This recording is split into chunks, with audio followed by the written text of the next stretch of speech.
నిజంగా ప్రేమించే వాళ్ళు మనతో ఎప్పుడూ ఉండకపోవచ్చు, కానీ మనల్ని జీవితాంతం మార్చి వెళ్తారు. Hello guys, welcome to ASHA heartfelt life. ఇది ఆదిత్య మరియు మేఘన కథ. ఒక చిన్న టౌన్ లో ఆదిత్య అనే అబ్బాయి ఉండేవాడు. అతను మిడిల్ క్లాస్ కానీ చాలా మంచివాడు. ప్రతిరోజు ఉదయం బస్ స్టాప్ దగ్గర ఒక అమ్మాయిని చూసేవాడు. ఆమె పేరు మేఘన. ఆమె ఫేస్ లో ఎప్పుడూ చిన్న స్మైల్ ఉండేది. ఆ స్మైల్ చూసినప్పుడల్లా ఆదిత్య రోజు మొత్తం హ్యాపీగా ఉండేవాడు. కొన్ని రోజుల తర్వాత ఒక భారీ వర్షం పడింది. అందరూ పరుగులు తీస్తుంటే మేఘన మాత్రం బస్ స్టాప్ దగ్గర ఒంటరిగా నిలబడింది. ఆదిత్య తన అంబ్రెల్లా తీసి ఆమె దగ్గరకు వెళ్ళాడు. మీకు ఓకే అయితే ఇద్దరం షేర్ చేసుకుందామా అని అడిగాడు. మేఘన చిన్నగా నవ్వింది.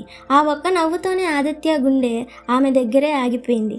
ఆ రోజు నుంచి వాళ్ళు ఫ్రెండ్స్ అయ్యారు. మార్నింగ్ టీ, చిన్న చిన్న ఫైట్స్, లేట్ నైట్స్ చాట్, అలా వారి ఫ్రెండ్షిప్ ప్రేమగా మారిపోయింది. ఒక రోజు మేఘన అడిగింది, నువ్వు నన్నెందుకు ఇంత ప్రేమిస్తున్నావు అని. ఆదిత్య నవ్వుతూ అన్నాడు, నువ్వు నా లైఫ్ని బ్యూటిఫుల్ చేశావు కాబట్టి అని. ఆమె కళ్ళల్లో ఆనందం మెరిసింది. కానీ జీవితం ఎప్పుడూ కథల్లా ఉండదు. ఒకరోజు మేఘన ఇంట్లో వారి ప్రేమ గురించి తెలిసిపోయింది. ఆమె ఫ్యామిలీకి ఈ రిలేషన్షిప్ ఇష్టం లేదు. ఆ అబ్బాయి నీకు సెట్ అవ్వడు అని ఫోర్స్ చేశాడు. మేఘన చాలా ఏడ్చింది. కానీ ఆమె తన ఫ్యామిలీని హర్ట్ చేయలేకపోయింది. ఆ రాత్రి ఆమె ఆదిత్యని చివరిసారి కలిసింది. వర్షం పడుతోంది. ఆ బస్ స్టాప్ అదే ప్లేస్. కానీ ఈసారి వాళ్ళ కళ్ళల్లో హ్యాపీనెస్ లేదు. మేఘన ఏడుస్తూ, క్షమించు ఆదిత్య, నేను నిన్ను వదిలి వెళ్ళాలని కాదు, కానీ పరిస్థితులు నన్ను తీసుకెళ్తున్నాయి. ఆదిత్య గుండె పగిలిపోయింది.